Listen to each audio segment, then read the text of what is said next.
सुप्रभात बच्चों, कैसे हैं आप सब। हमने अपने पिछले ट्यूटोरियल में हिंदी साहित्य का पाठ 9 हार की जीत पढ़ा था। उसमें हमने ये पढ़ा था कि बाबा भारती हैं जो कि एक साधु हैं और उनके पास एक घोड़ा है सुल्तान, जिसकी प्रशंसा दूर दूर तक फैली हुई है क्योंकि वो बहुत सुंदर है, उसकी चाल बहुत अच्छी है, सब उसकी चाल को देखकर मोहित हो जाते हैं। उसकी इन्हीं सब बातों से सुल्तान को वो इतना प्यार करते थे जैसे एक माँ अपने बेटे से करती है और किसान अपने लहलहाते हुए खेतों को देखकर खुश होता है, ऐसे वो सुल्तान को देखकर खुश होते थे बाबा भारती।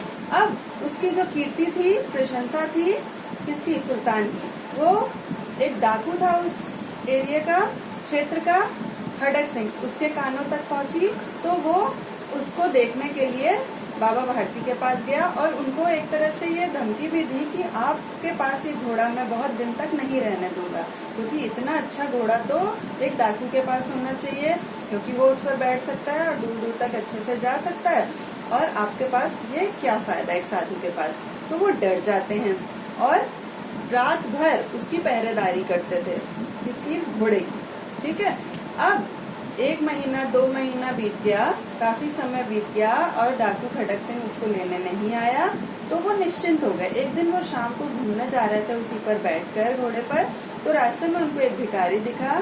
तो उसने कहा कि बाबा सुनो, इस कंगले की तो सुनते जाओ। उसने उसको ऐसा कहकर रोका। यहाँ तक हमने पढ़ा था। अब इसके आगे की जो कहानी है वो हम शुरू करते हैं, तो चलिए हम अपनी पुस्तक से पढ़ते हैं। आवाज में करुणा थी, बाबा ने घोड़े को रोक लिया। मतलब जो जिसने आवाज दिया कि बाबा इस कंगले की तो सुनते जाओ, उसकी आवाज में बहुत दया थी, ठीक है, बहुत दर्द था। तो बाबा ने घोड़े को रोक लिया। उतर कर देखा एक अपाहिज वृक्ष की छाया में पड़ा कराह रहा है। मतलब दर्द से कराहना, जब दर्द होता है तो हमारे मुंह से जो आवाज निकलती है उसे कराहना कहते हैं। बोले, क्यों, तुम्हें क्या कष्ट है? अपाहिज ने हाथ जोड़कर कहा, बाबा मैं दुखिया हूँ, मुझ पर दया करो। रामवाला यहाँ से 3 मील है। रामवाला एक जगह का नाम है, मुझे वहाँ जाना है। घोड़े पर चढ़ा लो, परमात्मा भला करेगा।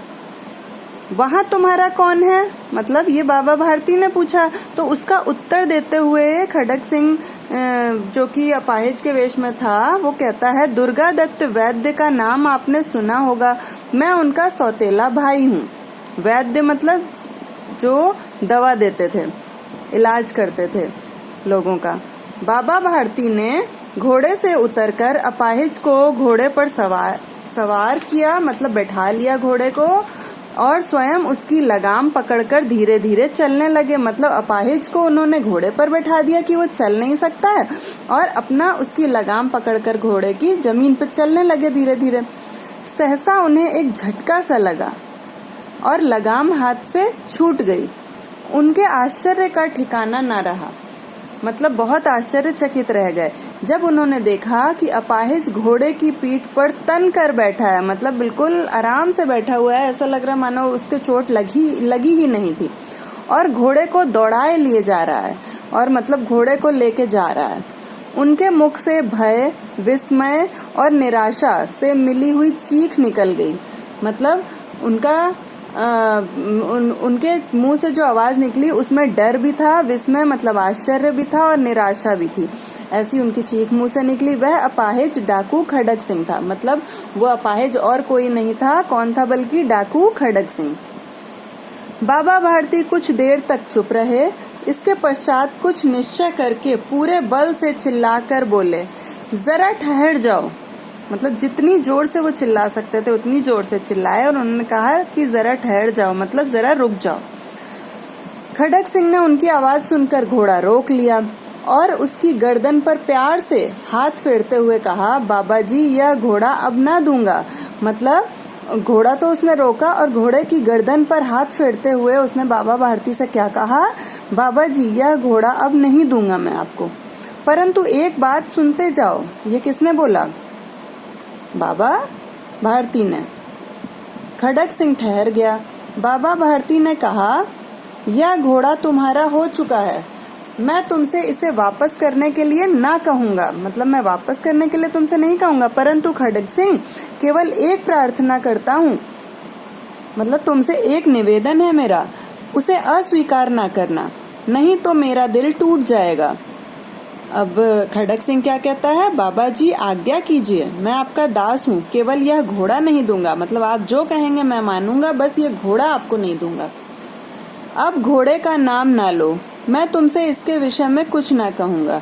मेरी प्रार्थना केवल यह है कि इस घटना को किसी के सामने प्रकट ना करना, मतलब इस घटना को किसी को बताना नहीं तुम, ठीक है। अब वो क्यों नहीं बताना, वो अब देखिए क्या कह रहे हैं।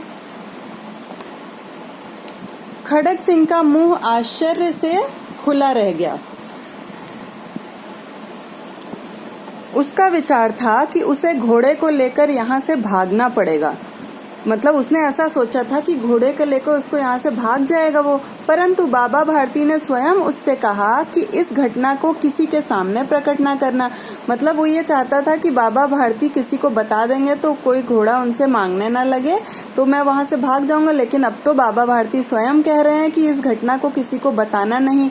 इससे क्या प्रयोजन सिद्ध होता है, मतलब इससे क्या मतलब है उनका, वो क्या कहना चाह रहे हैं बाबा भारती। खड़क सिंह ने बहुत सोचा, बहुत सिर मारा, मतलब बहुत ज्यादा अपने दिमाग पर जोर डाला, परंतु कुछ समझ ना सका। हार कर उसने अपनी आंखें बाबा भारती के मुख पर गड़ा दी और पूछा, बाबा जी इसमें आपको क्या डर है, मतलब अगर मैं किसी से बता भी दूंगा तो आपको क्या डर लग रहा है। तो बाबा भारती ने उत्तर दिया, लोगों को यदि इस घटना का पता लग गया तो वे किसी दीन दुखी पर विश्वास ना करेंगे, मतलब लोगों को अगर इस घटना के बारे में पता चल गया तो वो किसी दीन दुखी पर विश्वास नहीं करेंगे और उसकी मदद भी नहीं करेंगे। यह कहते कहते उन्होंने सुल्तान की ओर से इस तरह मुंह मोड़ लिया जैसे उनका उससे कभी कोई संबंध ही ना रहा हो। बाबा भारती चले गए, परंतु उनके शब्द खड़क सिंह के कानों में उसी प्रकार गूंज रहे थे।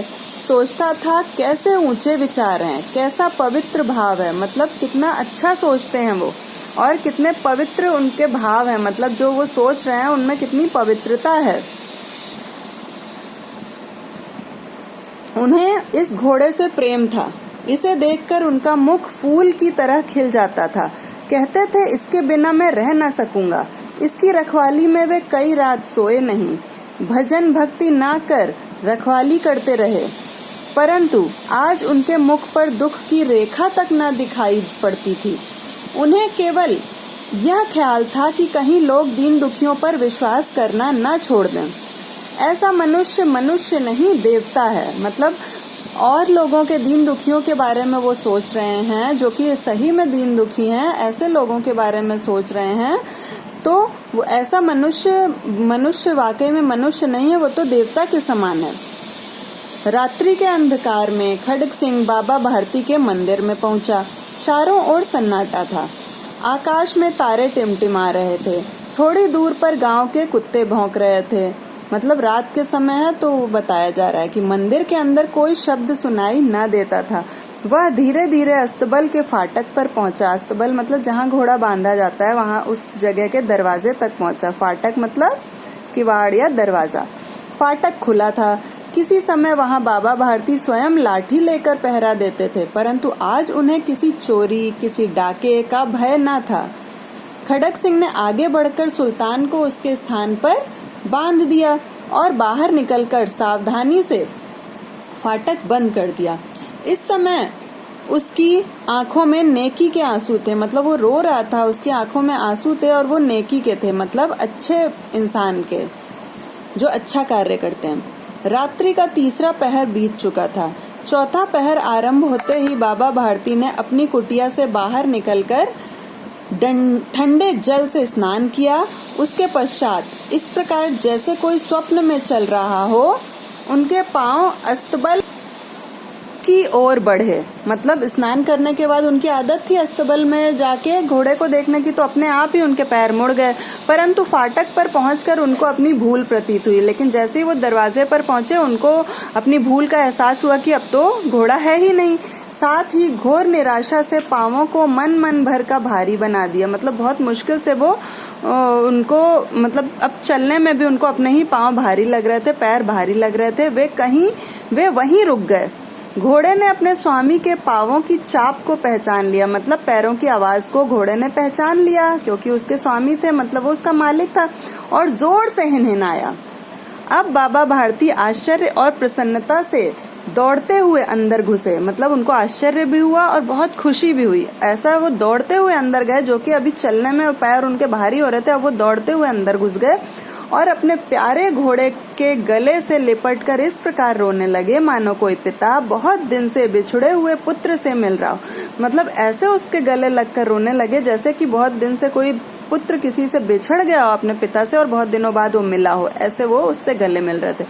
वे बार बार उसकी पीठ पर हाथ फेरते, बार बार उसके मुंह पर थपकियां देते, मतलब अपना प्यार प्रदर्शित कर रहे थे वो उसके प्रति। फिर वे संतोष से बोले, अब कोई दीन दुखियों की सहायता से मुंह न मोड़ेगा। मतलब अब उनको अपना ये एहसास हुआ कि वाकई में अगर मैंने उसको दीन दुखी समझकर उसकी सहायता की थी तो उसने भी अब समझा ये चीज, तो वाकई में अब कोई भी जो कि परेशान व्यक्ति होगा, दुखी व्यक्ति होगा, उसकी सहायता से कोई पीछे नहीं हटेगा। इसके लेखक हैं सुदर्शन जी। हमारा यहाँ पाठ समाप्त होता है। अब इसके अगले ट्यूटोरियल में हम इसका अभ्यास कार्य करेंगे। तब तक आप इस पाठ को अच्छे से पढ़ेंगे और शब्दार्थ आप याद करेंगे, ये आपका गृह कार्य है। ठीक है, सब अपना ध्यान रखेंगे, पढ़ते रहेंगे। धन्यवाद।